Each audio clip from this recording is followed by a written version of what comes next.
받도록 하겠습니다. 누가 먼저 질문하실까요? 자, 궁금한 게 있다. 나 오늘 이거 좀 질문 꼭 하고 싶다 하시는 분 계십니까? 아까 그 열정적인 모습은 다 어디로 가시고 손 드셔도 돼요. 첫 번째라서 조금 약간 좀 부담스러워 하시는 것 같은데 저희 우리 용감한 청년 제가 그쪽으로 가겠습니다.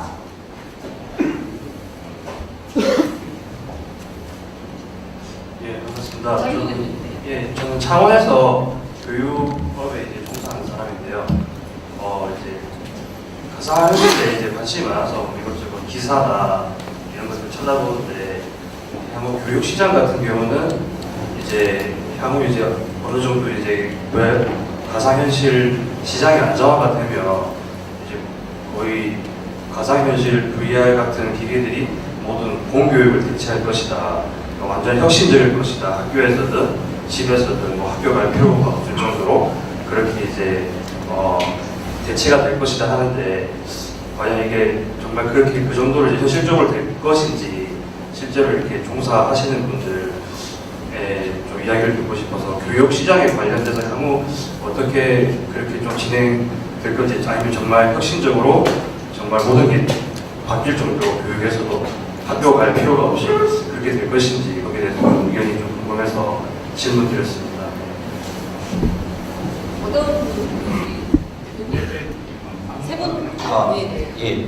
그 VR 교육에 접목되는 거에 대해서는 사실 저희도 처음에 이거 하면서 타깃이 교육 시장을 좀 보기도 했었어요. 그래서 이렇게 뚫어보려고 했었는데 뭐 사실 굉장히 보수적이라서 우리나라에서는 교육 시장이 굉장히 보수적에서 좀 뚫긴 어려웠는데 관심은 좀 있으시더라고요. 최근에 이제 다는 아닌데 조금 좀 진취적이신 선생님들 보면 저희 아시는 분이 최만 쌤이라고 계신데 저라도 좀 계세요. 하여튼 그분이 굉장히 진취적으로 자기 수업에 VR을 접목시키려 노력은 하고 계세요. 근데 뭐 그런 건 좋은데 저는 사실 이제 저는 제 입장에서는 이렇게 너무 먼 미래까지는 사실 아직 잘 못 보고 있고요. 짧게 보면 그렇게 말씀하신 것처럼 모든 혁명이 일어날 정도까지는 아직 모르겠고 그 기존의 교육 효과를 올릴 수 있는 예를 들어서 뭐 자연과학 분야라든지 몇몇 분야에 대해서 역사 분야라든지 뭐 이런 부분에서는 좋은 교보제로서 활용이 좀 많이 되지 않을까 정도에서는 현재는 한 1, 2년 안에 뭐 그런 것들이 좀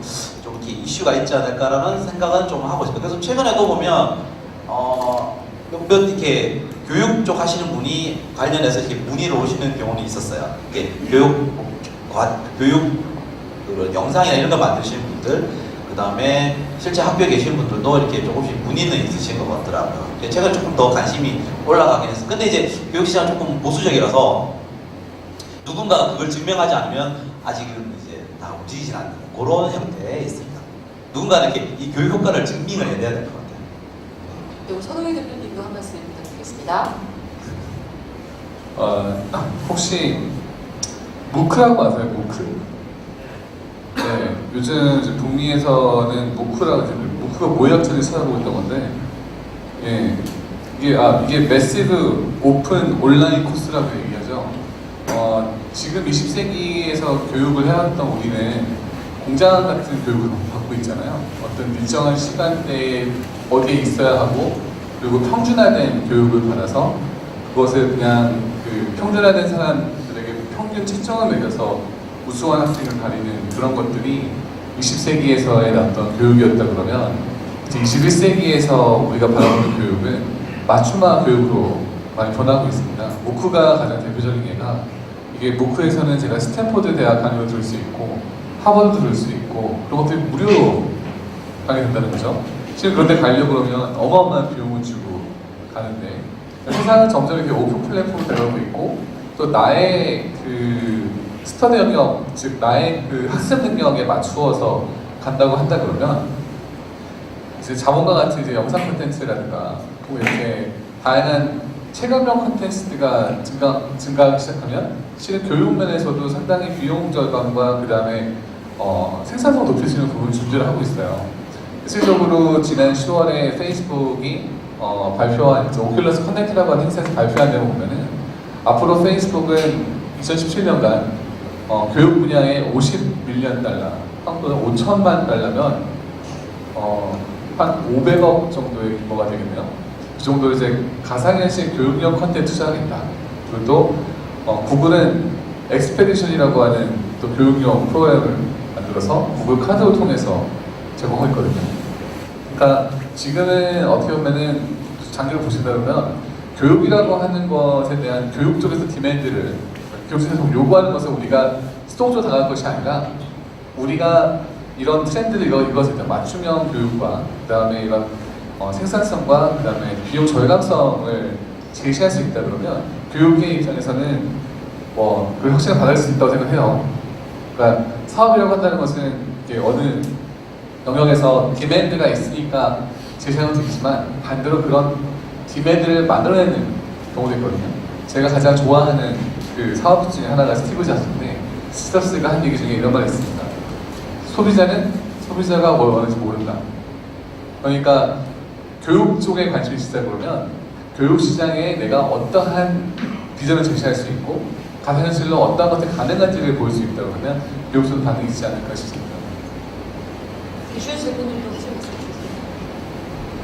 딱 바로 무크를 말하려고 했는데 소동희 대표님이 말씀을 해주셔서 네, 그래서 제가 생각을 하는 것은 사실 무크가 온라인 강좌인데 사실 지금도 이미 현실에 존재하는 강좌를 다 대체를 할 수 있어요. 무크가 굳이 가상현실까지 가지 않아도. 근데 지금은 대체를 하지 못하고 있거든요. 근데 이게 왜냐면 단순히 강의적인 문제가 아니라 거기서 받아야 되는 인증이라든지 정규 교육 과정이라는 것이 얽혀서 일어나는 것들인데 제가 생각을 했을 때는 이제 전면적으로 모든 게 VR로 교육이 시행된다라는 건 아주 좀 미래인 것 같아요. 먼 미래를. 그래서 지금 현재는 아마 VR로 모든 수업을 바꾸는 것보다는 AR이랑 SR 아마 다들 들어보셨을 텐데 그래서 점진적으로 교육의 이제 교실에서 박물관을 VR로 조금 본다든지 아니면 지구 모형도를 AR로 좀 본다든지 이렇게 점진적인 변화부터 시작을 할 것 같은데 제가 생각했을 때 VR이 교육에 도움이 되려면은 확실히 VR이어야만 되는 무언가가 필요를 해요. 근데 지금까지는 아직 그게 발견은 되지 않았고 아마 그 부분에 대해서 솔루션을 찾으신다면은 충분히 교육계에서도 아마 유망하지 않을까 생각이 듭니다. 네, 알겠습니다. 네, 또 다음 질문 제가 받아보도록 하겠습니다. 자, 다음으로 질문하실 분 있으십니까? 네, 두 분이 동시에 드셔가지고 우리 그 어르신 먼저 우리 또 한국에 가가지고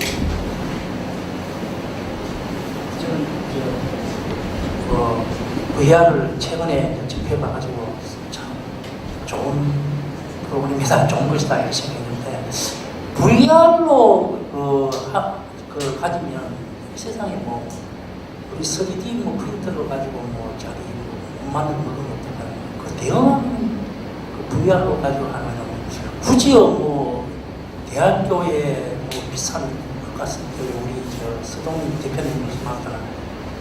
갈 필요 없고 집에서 뭐 다 할 수 있는 뭐 기술이라든가 뭐 영화도 볼 수 있고 아까 뭐 윤봉은 성우님은 얘기하고 그래 생각하는데 그걸 앞으로 어떻게 그거를 지금 전공해가지고 지금 빨리 좀 그러고 좀 제가 좀 그한 거는 우리는 일반 정상인들은 얼마든지 그걸 볼 수 있습니다. 이해를 하고 근데 비정상인이 있죠. 시각장애, 농악, 지체, 정신 이런 사람들은 아주까지 우리 사회의 그 소외계층으로서 해가지고 컴퓨터 폰이 뭔지 뭐 이렇게 멀리 어떻게 돌아가는 그 사람 학교 교육도 못 받습니다. 그 사람 그런 걸 보면은 우리가 너무 그 사람들을 뭐 이렇게 소외되고 그러고 너는 모르니까 영어는 몰라도 된다. 우리는 전다 이런 식으로 했는데 그 부모들을 내가 좀 장애가 가지고 있습니다. 지체장애 제가 사회가 있는데 그런 사람들 부모들이 제일 만나가지고 걱정하는 거는 제 장래가 걱정이다 이거라. 뭔가 내가 죽고 나면은 뭐 기술이라든가 뭔가를 남기가 먹고 살 수 있는 방법을 해야 되는데 그게 없다 이거라. 근데 그 길을 어떻게 좀 할 수 있는 방법은 없는지. 그 세 분 중에 아무나. 소위 또 돌아가면서 네, 일단 가상현실이라고 하는 콘텐츠는 지금 말씀하신 것과 같이 현재 나와 있는 기술은 시각 정보와 청각 정보만 만족할 수가 있습니다. 그리고 대부분의 정상인들은 세상의 대부분의 정보를 90% 이상을 시각 정보와 청각 정보로 파악을 하는 부분이 있어요. 그래서 만약에 그 가상현실 컨텐츠를 볼 수가 없는 시각장애이신 분들한테는 실은 이미 세상을 볼 수가 없기 때문에 가상현실이라는 세상 자체가 그분들의 삶에 어떤 임팩트 줄 것 같지는 않아요. 예, 그거는 뭐 부득이하게 갖고 있는 장애 때문에. 근데 이제 다른 차원에서 그러면은 장애를 가지고 계신 분들, 그런 분들이 앞으로 사회에 진출할 때 어떠한 그 이제 뭐 아까 말씀하신 부모님들이 걱정하시는 분야가 내가 이 몸이 죽고 없어지고 내가 더 이상 이 자식을 보호할 수 있는 입장이 아니면 물질적인 분이라든가 뭐 거기서 없을 때에 내 자식이 어떻게 먹고 살 수 있을 거냐라는 질문을 하는데 재미있는 것은 이렇게 그 아까 발표해주신 모노픽션은 제품이 모노픽 같은 툴이 갖고 있는 지향성은 사람이 갖고 있는 창의력을 낼 수 있으면 복잡한 기술을 이해하지 않더라도 나의 창의력을 발휘할 수 있는 툴들을 만들어주는 회사잖아요. 그렇죠? 점점점 우리는 앞으로 사는 세상들은 기술적 난이도는 낮아지고 사람들의 창의력을 불러일으킬 수 있는 그런 생태계들이 많이 가려고 하고 있어요. 모든 트렌드가. 그러다 보면 비록 내가 지적 장애가 있다거나 혹은 다른 장애가 있다 하더라도 그 사람이 또 표현할 수 있는 내면의 창의력 이런 것들이 또 VR 세상에서 발휘가 돼서 새로운 문화적 가치와 새로운 상업적 가치를 만들 수 있다고 그러면 예전에 저희가 이제 뭐 그런 장애가 있을 때 힘들었던 이유는 그들이 일반인과 같은 업무를 할 수가 없다라는 문제 때문이지만 이런 창의력 이슈는 다르다고 보거든요. 뭐 손발이 없어도 입으로 그리는 사람이 있기도 하고 오늘 발로 그리는 사람이 있기도 하고 그렇죠? 즉 이렇게 그 새로운 툴이 만들어지고 그 툴을 통해서 나의 창의력을 발휘할 수 있는 부분이 가상현실의 전공에서 새로운 가치를 만들 수 있다 한다면은 그런 분들도 새로운 자기의 새로운 직장을 만들지 않을까 하고 조심스럽게 예측해 봅니다. 근데 그게 그 사람들이 일반 그 정상인과 교육을 하고 즉 그거는 이제 어떻게 할 수 있지만은 자기 신체적인 장애로 해서 학교에 갈 수가 없다 이거라. 안 그러면은 학교에 어울릴 경우에는 어떤 뭐 사람이 보세요 외톨이로 해가 애들이 네. 구박한다는 네. 이래가지고 학교를 가지 않고 아까 보여보니 그게 참 좋은 교육을 하는데 그것은 뭐 초, 중, 고, 대기술 윤성은 우리 대표님 경우에는 상당한 그런 걸 하면은 어떤 사회복지적 측면에서 상당한 사회 이슈를 남길 수 있는 그런 게 있더라고. 그래서 근데 저는요 좀 질문이 드렸는데 저는 이렇게 생각합니다. 장애 요소라고 하는 것은 개인이 만드는 거고요. 제가 개인적으로 존경하는 세계적 물리학자가 스티브 호킨스 박사가 있습니다.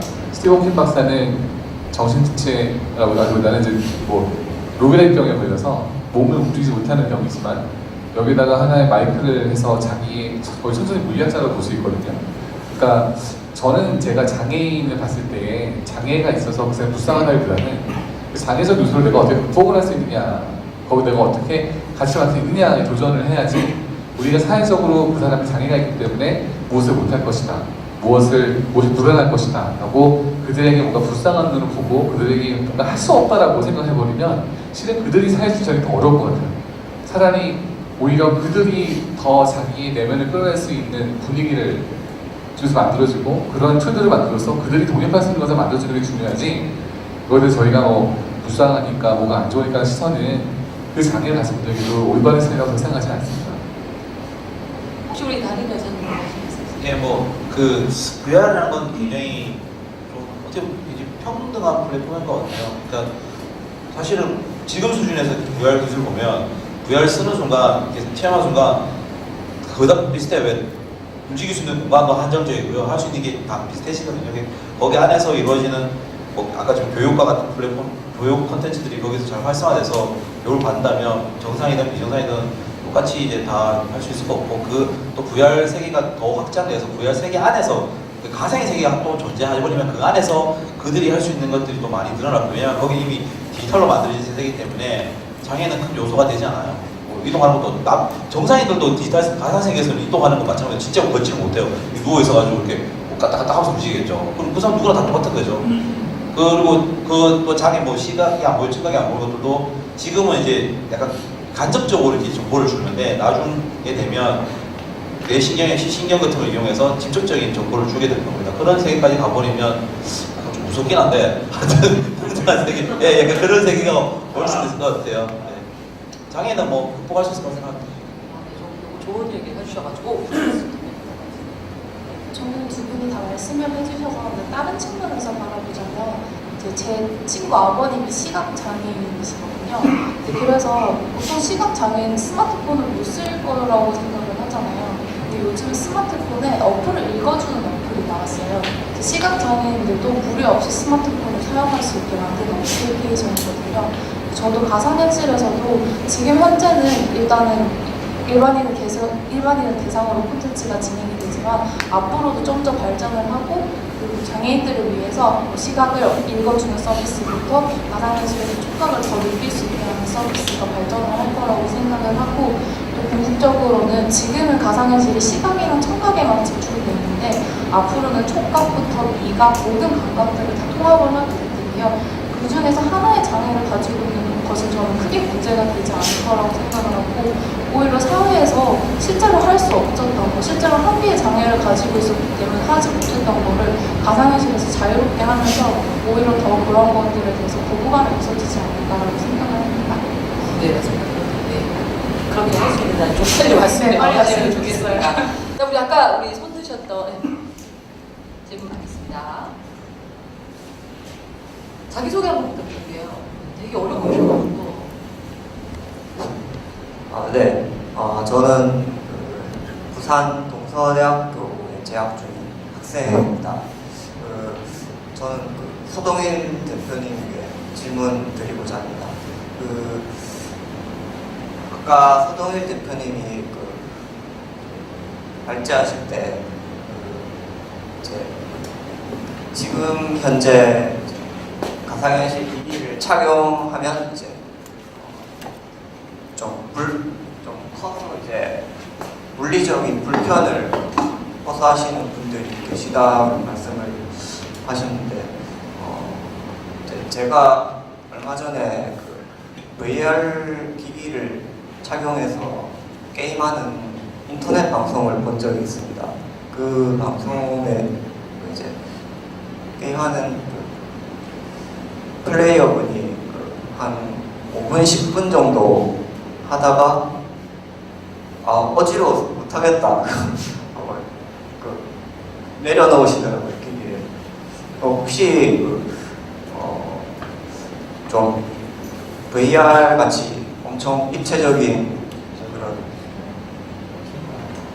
그런 걸 이제 시각적으로 봤을 때 좀 정신적으로 어지러워하시는 고객들이 꽤 많은지 그걸 한번 여쭤보겠습니다. 네. 저만 좋잖아요. 굉장히 좋은 질문이신데요. 그러니까 결국에는 VR 콘텐츠의 계속 몰입감과 현장감 때문에 우리 올 수 있는 어지러움증이 있다고 호소하셨는데 영어로 이제 시뮬레이션 시크네스, 그리고 이제 VR 시크네스라고 얘기합니다. 그게 존재는 해요. 근데 존재하는 이유가 크게 두 가지인데요. 하나는 하드웨어적인 부분이 있고 하나는 컨텐츠 디자인적인 부분이 있습니다. 하드웨어적인 부분은 기본적으로 우리가 쓰고 있는 디스플레이, 그러니까 액정 화면이 OLED 액정 화면이 아니라 LCD 화면일 경우에 거기에서 발생하는 지연율이 있어요. 그 광자에서 디스플레이 갔을 지연율이 테크니컬하긴 하지만 20ms의 미만이 돼야지만이 우리가 어지러움을 좀 덜 느낍니다. 안 그러면 움직일 때 모션이 약간 좀 번지는 현상이 있거든요. 이제 모션 블러라고 얘기를 하는데 그 움직일 때마다 모션이 계속 잔상이 생기게 되면은 거기서는 어지러움이 있습니다. 다만 아까 말씀하신 전문적인 기기로 나오는 기기들은 구글 카드보드 말고 오큘러스라든가 뭐 바이브라든가 삼성 기어브랜드 쓰는 디스플레이가 OLED라서 하드웨어에서 오는 어지러움은 없다고 보시면 돼요. 근데 어느 때 어지러움이 느껴지느냐? 바로 내가 그 달팽이관에서 인지하는 그 모션과 눈으로 보는 모션의 밸런스가 맞지 않을 때 올 수 있는 어지러움이 존재합니다. 그거는 저희가 자동차 멀미, 혹은 비행기 멀미, 혹은 뭐 기차 멀미, 어떤 이동선을 탔을 때 느끼는 멀미 현상과 비슷하다고 보시면 될 것 같거든요. 근데 그것은 사람들마다 차이는 민감도가 달라요. 저 같은 경우에는 귀 밑에 붙지 않아도 뭘 타도 멀미가 느끼지 않는 사람이에요. 근데 어떤 분들은 약간만 뭘 타도 멀미를 느끼시잖아요. 근데 그런 것들이 가상현실 시장이 대중화하는데 걸고 될 것이냐라고 물어본다 그러면 게임 쪽에서 우리가 1인칭 시작하는 게임 있잖아요. 그러니까 뭐 오버워치라든가 혹은 서든어택이라든가 뭐 스페셜 포스라든가 1인칭 슈팅 게임들의 장르가 아직도 전 세계 게이머의 약 15%가 FPS 장르가 하는데 어지럽대요. 그럼에도 불구하고 가장 돈을 많이 버는 장르가 FPS예요. 특히 젊을 때, 굉장히 어렸을 때부터 그러한 사용자 경험 노출된 사람일수록 어지러움을 덜 느껴요. 오히려 아저씨와 할아버지들이 훨씬 많이 느끼죠. 인간의 뇌는 굉장히 참 재미있어서 이미 어릴 때부터 학습된 사용자 경험이 있다 그러면 거기다 멀미가 굉장히 줄어듭니다. 심지어 멀미 나는 사람도 애보다는 어른이 더 심한 경우가 종종 있어요. 네. 그래서 가상에서 느끼는 어지러움은 거기에 민감도, 개인의 어떤 민감도의 차이가 있을 수 있고, 두 번째는 컨텐츠 디자인의 문제가 있을 수가 있고, 또 더 나아가서 세 번째는 그 사람이 거기에 학습된 분이 없어서 굉장히 새로운 경험이기 때문에 느낄 경험도 있어요. 그런 것들은 시간이 지나면서 컨텐츠 디자인도 훨씬 더 정교해지고, 그 다음에 개인의 경험이 그쪽에 더 익숙해지면서 그 부분을 줄 수 있다고 보고 있고, 느낀다 하더라도 충분히 상업적인 매력은 있다고 보고 있습니다. 사실 저도 많이 느끼고 있는데 사실 제가 느끼고 있어서 잘 안 보는데요. 사실 트랙션 붙이려고 했던 처음에 동기 자체는 이걸 해결하기 위해서였어요. 그러니까 그 영상, 예를 들어서 롤러코스터 영상 그냥 앉아서 보면 이제 말씀하시는 그런 이제 구조화가 생겨서 이제 멀미를 하게 되는데, 근데 사람이 이제 그 앉은 의자가 이렇게 움직이는 의자에 앉아가지고 영상의 동향을 맞춰서 움직여주면 이제 사람이 이제 가속을 느끼게 해주면 약간 착각을 합니다. 아, 내가 지금 타고 있구나 하면 멀미도가 조금 줄어든다라고는 저희끼리 이제 생각을 하고 있어요. 그래도 멀미 나긴 나는데, 그래서 그걸 줄이기 위한, 지금 일단 문제니까, 그래서 그걸 줄이기 위한 여러 가지 연구들을 하고 있는 건 사실. 그래서 현재까지 저희 입장에서 우리 회사에서 했던 거는 그냥 VR 컨텐츠 서비스 하는데 지금 현재까지 집중을 했다면, 이제 그 다음 문제는 이제 여러분들이 쓰시기 편하게 만드는 게 저희 숙제예요. 그래서 그걸 해결하기 위해서 좀 많이 노력을 내부적으로 하고 있습니다. 네네네. 선생님, 그러면은 일단 먼저 앞에서 먼저 두고 바로 넘어가도록 하겠습니다. 네. 네, 안녕하십니까.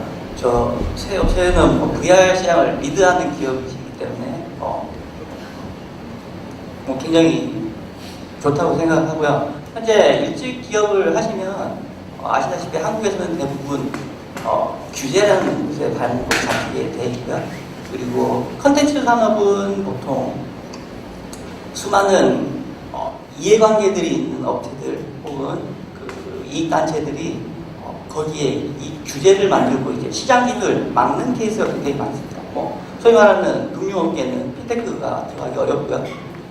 뭐 VR 쪽도 물론 뭐 교육이라든지 다른 뭐 일반 영상 콘텐츠나 뭐 이런 게 뭐 보호라는 측면에서 규제를 굉장히 많이 하게 되는데 그런 걸 어떻게 뚫으실 수 있는지에 대해서 좀 비전을 가지고 계실까요?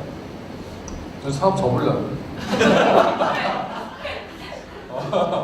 저기 말씀하신 규제는 혹시 존재합니다. 특히 뭐 자몽도 이런 고민 많이 하실 텐데 저희가 이제 가상현실 컨텐츠와 어트랙션 기기를 넣게 되면 이게 이 기기는 정비 안전 점검을 통과해야 되고요. 그리고 컨텐츠는 또 부산에 위치한 게임을 등급을 위원회에서 통과를 해야 되고요. 이걸 또 붙이게 되면은 또 유원지에서 어트랙션을 쓸 수 있는 그 법을 또 통과를 해야 돼요. 네. 그러니까 컨텐츠 통과하는데 한 달, 이거 기기 안전성 통과하는데 한 달, 붙여서 또 했을 때 한 달, 한 3달이라는 시간을 거의 규제만 풀려고 하는 부분이 있거든요. 네, 그래서 접으려고. 근데 이제 그런 부분이긴 한데,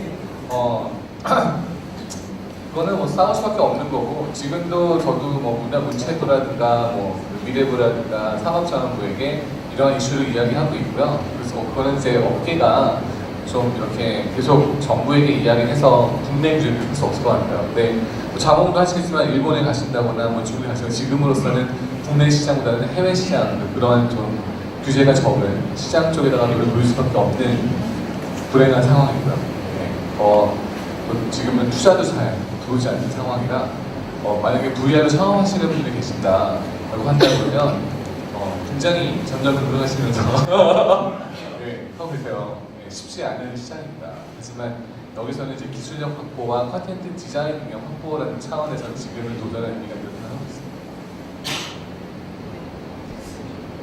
다른 분들? 아, 네. 우리 준수. 네. 얘기 듣고 우리 또 듣고 하겠습니다. 저는 굉장히 교육적인 컨텐츠를 만들고 있기 때문에 딱히 교재의 영향을 받지는 않는데 저는 좀 다른 측면에서 말씀드리자면 규제도 규제지만 가상 공간을 현재로 인정을 해줘야 되는가라는 이슈도 존재를 하거든요. 예를 들면 이제 저희는 저희 서비스를 통해서 작가들이 본인의 전시회를 만들 수 있어요. 이렇게 전시회를 볼 수 있는 것과 이 사람의 작품 경력에 전시회로 들어갈 수 있는 것도 다른 문제거든요.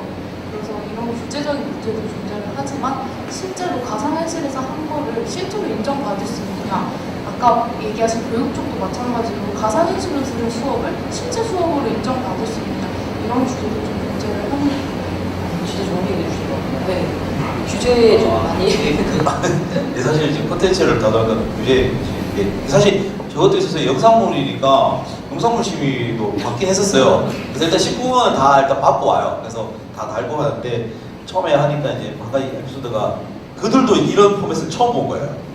그래가지고 이거 뭐야 이렇게 되는데 일반 모니터 보면 이렇게 하면 짜게지잖아요. 그래서 한 번은 이게 사실 이렇게 위아래가 이렇게 조금 줄어들기 때문에 조명 부분이 밑에 많이 나오는데 이게 잘 안 보였나 봐요. 통과됐다 뒤에 또 문제 생긴 이런 문제가 있는데 아무튼 그냥 저는 그냥 부딪혀보고 하다가 그렇더라고. 하다가 이슈가 되면 이거 뭔데 알겠어 그때 뭐 해결하든지. 지금 너무 저희가 먼저 고민하니까 답이 없어요. 그들도 모르고 나도 모르니 일단 시작하자. 그리고 뭐 문제 생기면 그때 대응하자. 뭐 이런 겁니다. 그리고 저희들 같이 하니까 각각 파트에서 해결해 주시면 뭐 될 것 같다 생각하고 있습니다. 그러니까 저도 처음에 했는데 오큘러스를 한국에 도입할 때 이야기 말씀드릴게요. 이게 그 가상현실은 실은 융복합 사업입니다. 이것이 단순히 어떤 하나의 장르를 볼 수가 없는데 세관에 오큘러스 도착을 했어요. 세관에 있는 담당자가 이게 뭐예요? 그런데 디스플레이입니다. 출력 장치예요. 그냥 컴퓨터 모니터와 같은 거예요. 그러니까 실은 모니터는 비과세 품목이에요. 근데 USB가 달려있단 말이죠. 그러니까 세관하시는 분이 USB가 달려있으면 데이터가 통신된다는 거 아니에요? 그러니까 데이터가 통신되는 것이 아니라 이게 모션을 센싱할 때는 그러니까 이런 우리가 데이터가 아니라 그 센서에 필요한 그런 위치 데이터만 전송해주는 겁니다. 그리고 무슨 파일 전되는 것이 아니라고 했는데 그래도 USB잖아요. 그럼 USB가 하는 게요. 그게 아니니까 그래도 뭔가 데이터 왔다 갔다 하는 것 같은데 그래서 컴퓨터 장치가 되면서 과세가 붙더라고요. 그러니까 즉 굉장히 많은 공무원 단체분들이 가상현실 산업이 가지고 있는 다양한 융복합 체제에 대해서 이해가 없고 거기에 관련된 법률이 없어요. 그러다 보니까 괜히 여러 가지 그 법들을 끼워 맞추면서 이거는 이런 부분이 있으니까 요건 안 돼요. 또 요건 이런 부분이 요건 안 되고 이런 부분이 좀 많긴 해요. 네, 그래서 그런 것들을 지금 하나하나씩 풀어나가는 과정이 좀 필요하지 않을까 싶습니다. 일단 부딪혀 봐야겠다는 거죠. 네, 알겠습니다. 우리 아까 어디 가셨나? 질문 안 받아서 삐져서 가신 거 아니세요? 혹시? 어떻게? 그럼 우리 마지막 질문 받고 저희가 마무리하도록 하겠습니다. 저는 여기 부산 내에서 프로젝트 회사의 VR 프로젝트를 하고 있는 실무자인데, 저희 보시면 이제 VR 컨텐츠의 이제 저작권 문제에 좀 궁금한 게 있는데요. 가까이 보시면 VR 플러스 방이라든지 VR방 가게 되면 똑같은 HTC라든지 오큘러스를 놔두고 매일 컨텐츠를 바꾸고 있어요. 그 컨텐츠를 바꾸는데 그 컨텐츠 업체들은 미국이라든지 이제 해외 업체들이 만드는 스팀 VR이라는 이런 걸 공개를 해놓은 건데 이제 그 사람들이 이제 그걸 저작권을 내고 하는 건지 아니면 그냥 그 원카피당 그 돈을 내는 거예요. 거기에 이제 그냥 그거 주고 하는 건지. 왜냐면 이 VR이라는 게 이제 B2B랑 B2C에 대한 개념이 굉장히 모호해서 또 그 게임 시켜놓고 돈을 받게 되면 B2B가 되는 거고, 그냥 나 만약에 핸드폰 파는 회사인데 옆에 고객이 심심할까봐 내 걸 시켰다, 이렇게 되면 B2C가 되는 거라서 이렇게 이런 애매모호하거나 이런 저작권에 대해서 확고한 그런 게 있는지에 대해서 제가 알고 있는 범위에서 말씀드릴게요. 지금 현재 오큘러스나 소니 플레이스테이션 VR은 공공장소에서 시연을 해서 돈을 벌 수 있는 것은 불법입니다. 그래서 현재 VR 플러스도 VR 컨텐츠로 돈을 벌고 있지는 않습니다. 그 소니랑 오큘러스만 그런 건가요? 아니요, 지금 그러니까 오큘러스 소니만. 근데 이제 바이브 같은 경우에는 상업용 라이센스 정책이 있어요. 그래서 이게 공공장소에 허가가 된 컨텐츠를 시연하는 것은 문제가 없습니다. 예. 다만 이제 국내에서는 가상현실 컨텐츠의 여러 가지 규제 사항 때문에 올 이제 내년 이제 상반기부터는 규제가 많이 풀린다고 얘기를 하고 있어요. 문체부도 그렇고 미래부도 그렇고 산자부도 이제 관련 법규를 굉장히 쉽게 해주겠다라고 얘기를 하고 있는데 아직까지 나온 건 없어요. 근데 이런 VR 플러스방이라는 이런 데서 시연하는 것은 오큘러스하고 플레이스테이션 VR은 불법이에요. 그 HTC 바이브만 가능합니다. 그리고 HTC에서는 지금 스팀이라고 하는 그 플랫폼을 통해서 컨텐츠를 다운받아 쓰는데 거기에 대해서는 스팀은 원래 가정용 라이센스라 공공장소로 돈을 내면서 할 수 있는 정책은 없어요. 그래서 그것도 불법이에요. 근데 바이브 포트 아케이드라고 하는 이제 바이브 자체에서 만든 플랫폼이 있는데 바이브 포트 아케이드에서 다운받아서 쓰는 컨텐츠는 이미 상용화 모델에 맞는 모델이기 때문에 불법은 아닙니다. 다만 제가 VR 플러스 방에 돌리고 있는 컨텐츠가 스팀 컨텐츠인지 아니면 바이브 포트 아케이드 플랫폼인지 잘 모르겠어요. 그래서 약간은 지금은 법망에서 아슬아슬하게 하고 있죠. 그러니까 오큘러스하고 소니도 수익성이 아니라 단순히 데모 형태로 이걸 써라 하는 것을 공모자에서 써서 보여주는 문제가 안 되거든요. 그래서 VR 플러스 방이 불법을 하고 가지고 있다 얘기할 수는 없어요. 그걸 돈을 버는 건 아니기 때문에 VR 플러스 방은 오히려 다른 것들을 즐기는 데 비용을 받되 VR은 공짜예요 라고 이야기합니다. 저도 비슷하게 알고 있고, 그래서 서울에 있는 강남, 그러니까 그게 카페로 갔다는 거라면서요. 카페예요. 차 마시면 그걸 볼 수 있는 형태로 해서 그게 말씀하신 것처럼 아직 이게 아직 헷갈려서, 왜냐면 그걸 그렇게 해버리면 이게 오락실 허가를 받아야 되거든요. 그러면 또 복잡해져요. 그래서 그분이 제가 알기로는 임시 방편으로 한 게 오픈할 때 좀 문제가 있었던 게 그런 것 때문에 그래서 카페로 옮겼고, 부산도 이게 하나당 돈을 못 받고 입장료를 받는 거라. 근데 그게 그런 것 때문에 그렇다는 얘기 들었어요. 그 VR 플러스 같은 경우는 현재는 아까 말씀하신 것처럼 카페 형태로 PSVR이나 오큘러스 쪽 그 게임을 즐길 수 있게끔 하루 8시간에서 18,000원 정도 하는데, 그건 현재 임시 방편인 거고, 거기서도 현재 그 자체 개발 콘텐츠를 보유를 하려고 준비를 하고 있어요. 그러니까 우리가 오락실에 자체 기기를 만드는 것처럼. 그래서 자체 콘텐츠를 심의를 받아서 돌리는 것은 문제가 없기 때문에 현재 거기서 차후에 그렇게 진행을 하는 걸로 알고 있습니다. 그래서 큰 문제가 없다고 알고 있습니다.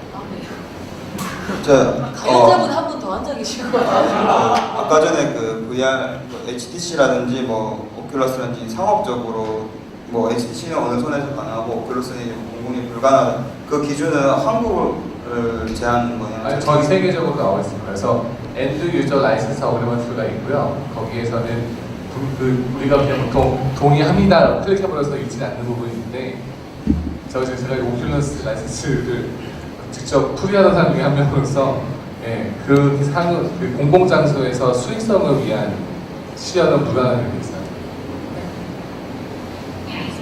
혹시 진짜 내가 너무 지분을 이거 안 하면 집에 가서 울 것 같다 하시는 분 계세요? 혹시 제가 마지막으로 질문 받아볼까요? 안 계시면은 저희가 바로 마무리를 하도록 하겠습니다. 네네네네. 그렇죠. 이렇게 꼭 한 분씩 나오십니다. 네네네. 예, 저기 부산 오천장에서 사는 김규라고 합니다. 저기 궁금한 게 있는데, 이게 한 20년 뒤면 저기 현실 세계하고 가상 세계하고 이렇게 구분이 안 가는 정도로 기술이 많이 발전된다고 합니다. 아까 전에 아까 잠깐 나왔던 것 같은데, 거기서 나오는 그런 영역이나 이런 부분들에 대해서 어떻게 그쪽에서 그 공간에 대한 인정을 해준다든가 아니면 그 공간을 사용할 때 내한테 돈을 받는다든가 어떤 그런 저작권적인 그런 문제도 좀 생길 것 같고요. 그런 부분들에 대해서 조금 궁금하고, 그리고 지금 기존에 있는 사업 중에 구글하고 페이스북이 지금 거의 석권을 하고 있는 것 같은데 저희가 기존에 다음 이 시장도 소비자로만 남을 것인지 아니면 생산적으로 남을 수 있을 것인지에 대한 미래에 대해서 조금 알 수 있을까요? 그래서 사실 가상현실에서 그런 이슈가 굉장히 많은데요. 이제 그런 인정적인 문제를 넘어서서 가상현실에서 살인을 저지르면 이걸 살인으로 할 수 있는지부터 여러 가지 문제들이 존재를 하는데요. 사실 이거는 아까 규제랑 거의 똑같다고 보시면 될 것 같은데, 일단은 시장이 형성을 되고 이게 아마 체계적으로 될 것 같은데, 제가 생각했을 때 VR 세계 같은 경우는 다른 시장과 달리 좀 개인들이 공간을 창조를 할 수 있는 세계이기 때문에 지금 저희가 웹사이트나 모바일을 디자인하듯이 가상현실 세계에서 공간을 직접 디자인을 할 수 있지 않을까라고 생각을 하고 있고, 사실 20년 후에 이제 가상현실이 어떤 위치를 가지게 될지는 저희도 아직 잘 모르는 부분이라서 잘 모르겠습니다. 사실 저는 그 가상현실 세계의 미래를 현재도 좀 볼 수 있다고 생각하는 게 딴 게 아니고요. 그 MMORPG 보면 사실 그거 가상 세계거든요. 거기서 이미 물건을 판매하고 다 하잖아요. 살인 일어나요. PK하면 척살력 내리고 뭐 다 다르잖아요. 그래서 쫓겨나서 말하면서 그 캐릭터 삭제하고 나가고, 그럼 이제 그 사람이 이 세계를 떠나는 거예요. 그 세계를 떠나서 다른 세계로 가는 거죠. 이미 저희가 가상 세계의 어떤, 그러니까 현실이 그분들한테 그게 또 현실이에요. 그게 현실 진짜 일어나는 일들이고 영웅이 되는 일들이고, 거기서 착한 일도, 착한 사람도 있고 악당도 있고 뭐 여러 가지 생각이 있고, 그게 조금 더 몰입감이 있냐 없냐 이 세계 이런 것 같아요. 그래서 지금 일어나는 걸 보면 이미 좀 예측 가능하다고 볼 수 있을 것 같고요. 분명히 거기도 이제 똑같은 일이 벌어질 겁니다. 부동산 문제 그거 분명히 있을 거예요. 부동산 땅 가네요. 여기서는 진짜 땅이겠지만 거기는 스토리지가 이제 돈 많은 사람은 많은 스토리지를 가지게 되면 많은 자원들을 저장할 수 있게 되고, 그러면 그걸로 뭔가 또 돈을 뭔가 재활 것을 또 창출해내겠죠. 이게 결국은 똑같이 될 것 같습니다. 거가 천국이 될 것 같진 않아요. 더 나쁘면 미비하지. 아무튼 거기 그만큼 새로운 유니버스가, 어떤 분은 유니버스가 새로 만들어진다고 생각하시더라고요. 새로운 세계가 만들어지면 거기서, 근데 인간은 결국 인간이 사는 거잖아. 둘 다 살 수는 없어요. 왜냐면 거기 접속되어 있는 순간은 거기 사는 거고, 여기 접속되어 있는 순간 여기 사는 거기 때문에 뭐 왔다 갔다 하더라도 시간은 누구나 평등하게 주어진 거기 때문에 똑같지 않을까? 사람 사는 세계도 똑같을까요? 근데 이제 새로운 기회가 땅이 만들어지는 건 맞는 것 같아요. 마지막으로 서동희 대표님 말씀 듣고. 네, 실은 가상현실에 대한 이슈를 다룬 다양한 엔터테인먼트가 있죠. 최근에 나온 스워드 아트 온라인이라는 일본 애니메이션도 있고, 거기 너프기어라는 기계가 있는데 그걸 쓰면은 못 나와요. 그 게임에서. 게임을 끝까지 깨지 않으면 영화 그 애니메이션 다. 그 게임에서 죽으면 진짜 죽어라고. 그 영화 애니메이션 다. 그러니까 그 게임 세상에서 내가 정말 죽으면 진짜의 육신이 죽는 거죠. 네. 그런 걸로 하게 되면은 그 가상현실에서 죽으면 안 되니까 누가 가상현실에서 죽인다고 하면 윤리적인 문제는 있겠지만, 아까 윤 대표 말씀하신 것처럼 그냥 단순히 리니지에서 PK에서 죽이는 누가 그 살인죄를 질 수 있을 것이냐, 도덕적, 윤리적 이슈는 어떻게 보면은 일어나봐야 알 수 있는 상황인 것 같고요. 네. 그리고 아까 저 두 번째 질문은 아무 답변 안 하셔서 두 번째 질문 답변 드리는데, 한국 지금 페이스북이나 구글이나 굉장히 그 거대한 IT 기업들이 투자하고 있는 마당에 우리 한국은 그러면은 이런 플랫폼을 가지지 못하고 그냥 현재 안드로이드의 그 구글 플레이 스토어라든가 혹은 iOS에서는 애플의 앱스토어처럼 단순히 소비자로만 남을 수밖에 없는 상황이냐라는 질문을 하시는 거 맞죠? 지금은 아직까지 그 누구도 돈은 쏟아부고 있지만 플랫폼을 제대로 가진 사람은 없습니다. 근데 불행하게도 한국은 플랫폼에 대한 투자가 굉장히 적어요. 자본 같은 기업은 플랫폼 만들기 노력하고 있지만 실은 거대 자본과 싸우기에는 한국에서의 투자가 굉장히 열악한 상황이긴 하죠. 근데 동시에 한국이 가져갈 수 있는 큰 장점은 아까 주 대표님께서 발표하신 가장 인상 깊었던 것은 더구에는 컨텐츠가 킹이에요. 되게 씨가 얘기했던 것처럼 저는 제가 그 개인적으로 좋아하는 게임이 스트리트 파이터 5입니다. 근데 그게 PS 플레이스테이션 4밖에 안 나와요. 그래서 플레이스테이션 4를 샀어요. 근데 또 제가 개인적으로 좋아하는 게임이 기어스 오브 워라는 게임이 있어요. 또 엑스박스 1밖에 안 나와요. 그래서 엑스박스 1을 샀어요. 결국 소비자가 하드웨어를 선택하는 기준은 내가 무엇을 할 수 있는 컨텐츠가 어디 있느냐에 맞춰져 있는 거거든요. 근데 지금 이런 플랫폼을 만들 수 전략은 크게 두 가지인데 하나는 내가 디바이스를 가지고 있는 오너십이 있다거나 아니면 내가 킬러 컨텐츠를 갖고 있는 방법입니다. 지금은 국내에는 디바이스 하우스가 없기 때문에 디바이스 위주로 해서 컨텐츠가 현지에서 만들진 않아요. 하지만 국내의 넥슨이라든가 넷마블이라든가 이런 그 S소프트는 PC라는 플랫폼은 자기 것이 아니었어요. 그죠? 내가 갖고 있는 킬러 컨텐츠를 가지고 있고 컨텐츠에 유입되는 사람들에게 새로운 컨텐츠를 보여준 거죠. 아마 자몽의 케이스가 대표적인 것 같아요. 하드웨어 오너십은 없지만 성인 컨텐츠가 됐던 뭐든 간에 사용자가 내 서비스를 이용할 수 있는 뭔가 컨텐츠를 계속 가지고 오고 그 컨텐츠에 유입된 사람들이 또 새로운 것을 볼 수 있도록 하는 플랫폼은 가져갈 수 있기 때문에 한국에서는 그러한 전략으로 성장할 수 있는 것은 가능성이 있다고 보거든요. 그래서 저는 장모님께서 하고 있습니다. 감사합니다. 알겠습니다. 자, 이제 마지막으로 우리 대표님 세 분께 저희 이제 예비 창업을 앞두신 혹시 4차 산업의 예비 창업을 앞두고 계신 분들이 계실 수 있잖아요. 피가 되고 살이 되는 조언 한마디씩 좀 부탁드리겠습니다. 예, 아니 뭐 제가 뭐 그럴 깜냥이 될지 모르겠는데 일단은 뭐 예, 저도 하루에도 좀 감정이 모습 다른 분들이 좋게 롤러코스터 타요.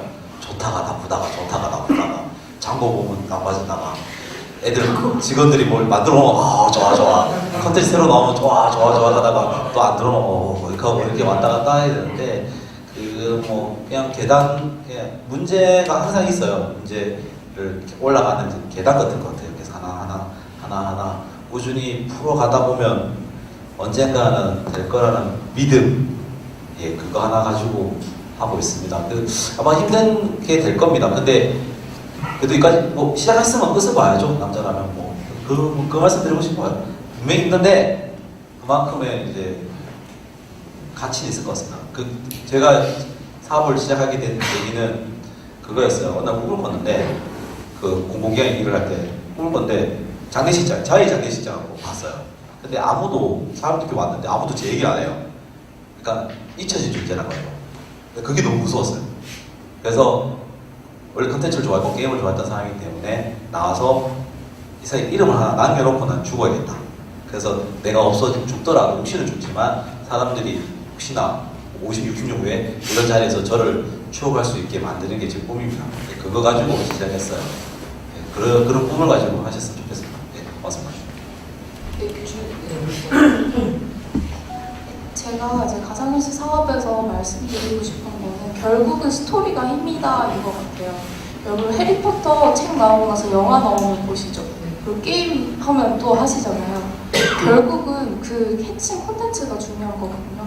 그래서 아무리 VR 사업을 한다고 해도 그 속에 자기가 가는 스토리, 원통 콘텐츠가 없으면 사실은 VR은 아무 의미가 없어요. VR은 그냥 콘텐츠가 아니라 VR은 그거를 전달하기 위한 수단일 뿐이에요. 그래서 가상현실 사업을 하려고 하시는 분들은 먼저 그 사업이 가상현실을 떼도 성공을 할 수 있을지, 그리고 그 가상현실로 했을 때 정말 어떤 의미를 가지고 있을지를 조금 더 생각을 하고 하시면 굉장히 좋을 것 같아요. 말씀 잘하셨는지. 네, 저는 창업하지 말라고 먼저 얘기를 하고 싶고요. 왜냐면 아까 대표님 말씀하셨지만 진짜 롤러코스터예요. 딱 월급날 되면 갑자기 우울해져요. 통장에 이 돈이 없었어. 수익을 짓고지 말았는데 투자가 없고 네. 내가 모아둔 돈이 좀 많이 있거나 혹은 아빠가 부자거나 혹은 내가 정말 인맥이 빵빵해서 뭔가 투자를 받아서 크게 사업을 할 것 같아 하시는 분들은 하라고 하지만 실은 이런 롤러코스터의 것도 실은 멘탈갑이에요. 멘탈갑이 아니면 실은 창업이라는 게 굉장히 험난합니다. 근데 왜 창업을 해야 되느냐라고 만약에 물어보신다 그러면 그래도 창업을 하겠다 하신 분들은 창업이 아니면 방법이 없기 때문에 창업할 걸 하시라고 저는 한번 얘기하고 싶어요. 즉 내가 이룰 꿈이 내가 정말 하고자 하는 것이 그 아무도 하고 있지 않다 그러면, 그리고 어디서 그 누구와 같이 뭔가 내가 다른 회사에서 할 수가 없다 그러면 방법은 창업인 것 같아. 예. 저는 그래서 창업을 했거든요. 예. 남들이 가보지 않는 길을 가보고, 저는 창업이라고 하는 것은 크게 두 가지 방법을 생각합니다. 하나는 주 대표님처럼 내가 가상현실 컨텐츠가 확산되기 위해서는 이러한 문제가 있는 것 같아. 그래서 어떤 사업적으로 내가 풀어야 될 어떤 문제를 인식을 하고 그 문제를 풀어서 누군가의 그런 문제의 솔루션을 같이 제공할 수 있는 아이디어가 있을 때, 예, 그러면 그건 내가 해봐야죠. 아무도 안 하고 있으니까. 세상에 문제 존재했다는 얘기는 하고 있는 사람이 없다는 얘기예요. 그죠? 내가 그거를 해결할 수 있는 방법이 있다 그러면 그때 사업하는 거죠. 아니면 정말 내가 선지적인 비전이 있어서 스티브 잡스처럼 니네가 뭘 알아? 내가 만든 건 니네가 사는 거지. 나는 뭔가 똘끼가 있어갖고 내가 뭔가 비전을 제시해서 상대방을 매혹할 수 있는 비전이 있는 분들은 창업을 하셔야 돼요. 왜냐하면 그런 것들 이루어지는 회사는 없습니다. 뭐 삼성을 가건 LG를 가건 큰 대기업 가도 그들은 여러분들의 꿈을 저는 것이 아니라 하나의 회사의 비전을 가는 부속품에 불과한 얘기죠. 그러니까 여러분들이 창업이라는 꿈을 했을 때 롤러코스터를 탈 준비가 돼 있으시고, 그리고 내가 인지하는 사회적 문제를 내가 해결해 보겠어 라는 그런 미션이 있다거나, 혹은 누군가에게 나의 똘끼를 증명하겠어 라고 하신다고 그러면 저는 창업을 권장하고 싶습니다. 네. 네, 우리 멘탈 가미신 우리 세 분께 큰 박수 부탁드리겠습니다. 네, 감사합니다. 저희가 창업 명사특강 올해로 2016년 마지막에 브이소리였습니다. 그래서 저희가 내년에 2017년에는 조금 더 좋은 프로그램으로 다시 한번 찾아뵙도록 하겠습니다. 함께해 주신 여러분들 늦은 시간까지 함께해 주셔가지고 너무너무 감사드립니다. 조심히 돌아가십시오. 감사합니다.